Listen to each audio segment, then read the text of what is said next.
नमस्कार मंडळी, स्वागत आहे तुमचं कुकिंग विथ भूमी या यूट्यूब चॅनलमध्ये. तर आज आपण देसी स्टाईल पास्ता बनवणार आहोत, तोही खूप कमी साहित्यामध्ये.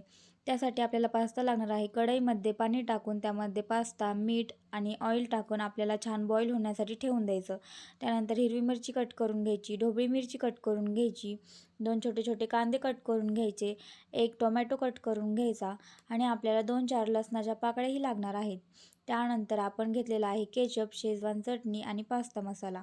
पास्ता छान बॉईल झाल्यानंतर त्याला एका चाळणीद्वारे आपल्याला त्यातील गरम पाणी काढून घ्यायचे व त्यामध्ये थंड पाणी टाकून 2 मिनटं ठेवून ते पाणी काढून घ्यायचे.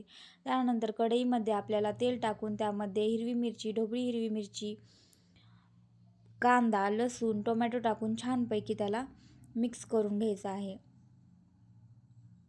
त्यानंतर आपल्याला त्यामध्ये रेड चिली पावडरही टाकून घ्यायची आहे आणि स्वादानुसार मीठही टाकून घ्यायचे आहे.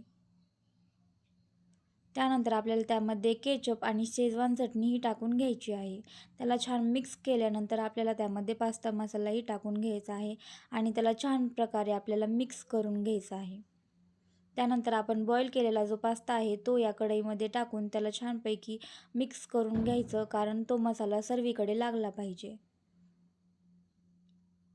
आणि त्याला 10 मिनटं लो फ्लेमवर झाकून ठेवून शिजू द्यायचं आहे. रेडी आहे आपला पास्ता. खूप असा टेस्टी झाला आहे. तुम्ही नक्की घरी ट्राय करा, तुम्हालाही आवडेल.